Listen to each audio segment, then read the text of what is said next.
Hello and welcome to day 7 of the OBOS training strategy. Now in today's lesson we are going to be actually performing the actual strategy itself, and I'm going to show you how you can get it down. Now what you see on your screen, which is the OBOS training strategy, the OB stands for overbought and the OS stands for oversold. Now this is how the overall strategy looks like on the MetaTrader 4 charts. Right, I'm going to show you how you can set it up and how we can get going with it. All right, we're gonna be using the candlestick charts. I hope you have been able to convert your chart into the candlestick chart like what you see right now on your screen. I'm going to show you which indicators we're gonna be using and how you can set it up and all that. All right, so without wasting my time, let's get into the next phase of it. Alright, so what we're gonna use is we need 3 types of indicators in order to perform the OBOS trading strategy. Now we need the Williams percent range. Alright, these indicators, which is these 3 indicators, the Williams percent range, the stochastic oscillator, and the commodity channel index are all oscillators. They are types of indicators, oscillator type of indicators. Alright, these 3 are all oscillators. Alright, so these we're gonna use in helping us with our decision. All right, and this is what we use in performing the OBOS trading strategy. All right, now the first indicator is referred to as which is the Williams percent range. Very important, we need this. All right, now this is how the Williams percent range looks like. It has 2 lines or 2 bars, which is the first one, which is the 20 bar, and then we have the 80 bar. These are the lines. Can you see it right there? Great. Now, and it has these lines withdrawals, all right, depending on the price movement of the asset. Now what you should notice is whenever the line moves above, as you can see in this case, above the 20 mark or line, it means that the asset has been overbought. All right, and then whenever the asset moves below the 80 mark, it means that the asset has been oversold. All right, so that's how the Williams percent range works. All right, now the next we're going to talk about is the stochastic oscillator. Now the stochastic oscillator also just works like the Williams percent range. All right, what you have is 2 bars as well, but in this case it's rather inverted. We have the 80 at the top and we have the 20 below, and it's from a range of 0 to 100. All right, like you can see right here. Now whenever the line, these lines, or you can see these 2 lines, all right, we are not interested in the dashes line. We're not interested in that. We're rather interested in the blue, green like blue line. That is green like this light green line. That's what we're interested in. Whenever this light green line, right, crosses, forget about the dashes. We don't need that. We don't need the red one. We don't need it. The what's it called? The green one that we need, the light green or whatever it is, color that we need. Now, whenever it crosses the 80 mark, it means the asset has been overbought. And whenever it crosses the 20 mark, it means the asset has been oversold. All right, now the next one that we're going to talk about is the commodity channel index. Now the commodity channel index also has 2 bars or 2 points or whatever you want to call it. Now we have the 100 and we have the negative 100. All right, whenever, and also has the lines just the same way like the Williams percent range. Now whenever the line crosses the 100, the positive 100 line or 100 bar, it means the asset has been overbought. And whenever the line crosses the negative 100 bar or line, it means the asset has been oversold. All right, so without wasting much time, I am going to dive straight and show you how the strategy works. All right, and how you can make trading decision based on that. Are we good? So give me a minute and let me take you straight to my chart. All right guys, so here we are on the MetaTrader 4 chart. I hope by now you have installed your MetaTrader 4 chart. So what I want you to do is open your MetaTrader 4 chart and make sure you're receiving live feed. Make sure these bars have turned green. Make sure that these numbers are moving and receiving live feed. Are we good? Great. Now what you do is when you have your bar this way, make sure one other thing I want you to do is make sure your chart is on the 5-minute chart. So click on that, the 5-minute chart. Make sure you click on it. Click on the 5-minute chart. Good. So you should have a 5-minute chart by now. Make sure you're on the 5-minute chart. I'm repeating, make sure you're on the 5-minute chart. Are we good? Great. Now the next thing I want you to do is, you see this F plus right here, indicators, you click on it. Then you come to oscillators, can you see it? Then you choose Williams percent range. Now when you choose Williams percent range, I want you to change the style to blue. Click here and change it to blue. Alright, change it to blue, leave the period the same, and then click on OK. Alright, so it is gonna give you that. Now the next one I want you to do is click on the same, come back to the indicators again, click on it, come to oscillators, look for stochastic oscillator, that's stochastic oscillator. You click on it, leave everything the way it is, and just click on OK. You get a stochastic oscillator. Now the next thing I need you to do is come back again, click on it, come to oscillators, are we good?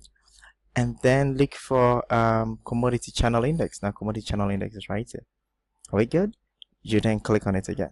Are we good? Great. Great, perfect. So this is what we need.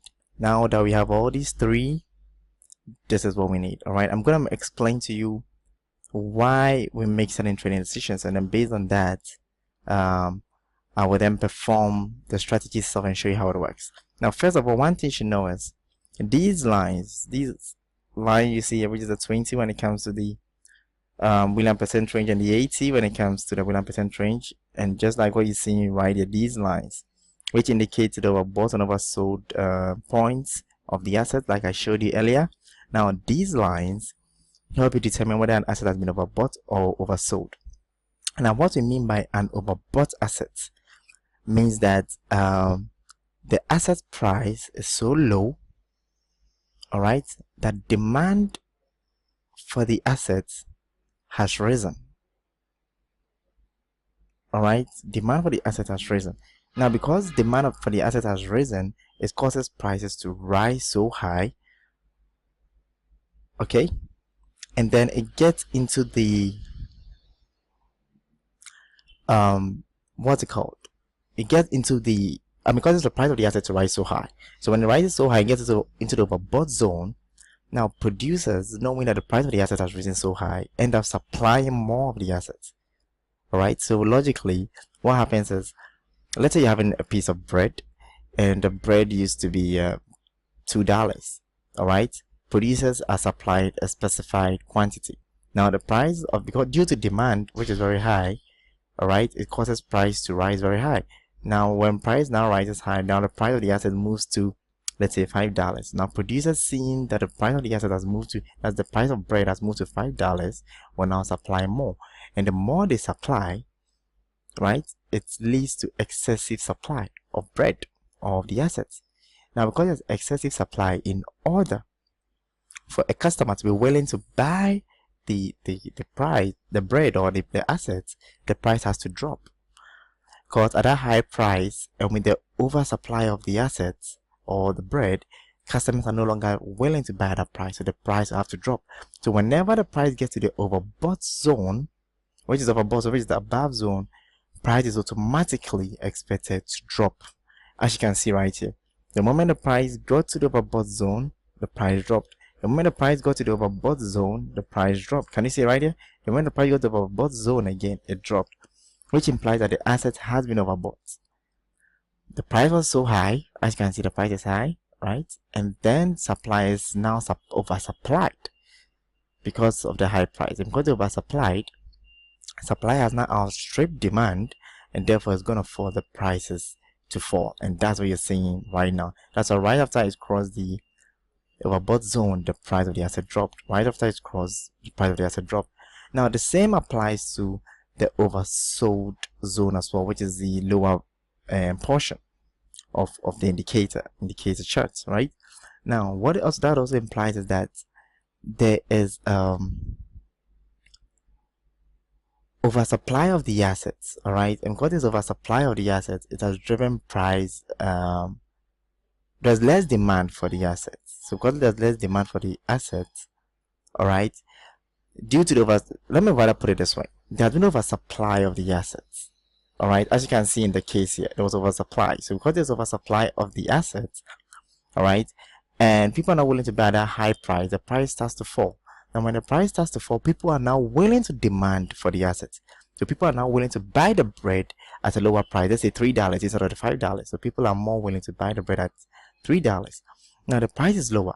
Now suppliers seeing that are also not willing to supply, so they leave the market with that level of bread in the system or asset in the system, and people demand for those what's it called, those stuffs. All right, now due to oversupply, the price will keep falling and falling until it gets to the oversold zone. Now when it gets to the oversold zone, it means that now demand has outstripped supply. Suppliers are no longer supplying the assets because of the low price, and those demanding are now demanding the assets, which is the customer are now demanding the assets because the price is very low. Now when it gets to this point and the price is so low and demand is very high, all right, it will drive prices back up again. As you can see in this case, because it was low, it drove price back up again, all right, to drive price back up again. Reason being that now there's shortage of supply. Demand has outstripped supply, so there's shortage of supply, so therefore prices will start to rise again. All right, so whenever an asset gets to the oversold zone, it means that the price of the asset is expected to rise because it's so low. Suppliers are no longer willing to supply and demand for it is very high, so the little in the system, those selling are supposed to sell it at higher prices, so they increase it, so the price is then forced to move back up again. So whenever it gets over sold zone, as you can see in this case, the price will rise up again. And moving over sold zone, the price goes up again. Moving over sold zone, the price goes up again.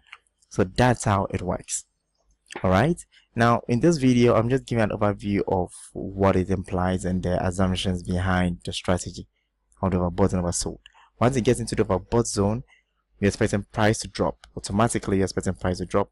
When it gets to the oversold zone, automatically we're expecting price to rise. So get this thing in mind. It gets to the overbought zone, expect price to drop. It gets to the oversold zone, expect price to rise. Are we good? So that's how we do it. Are we good?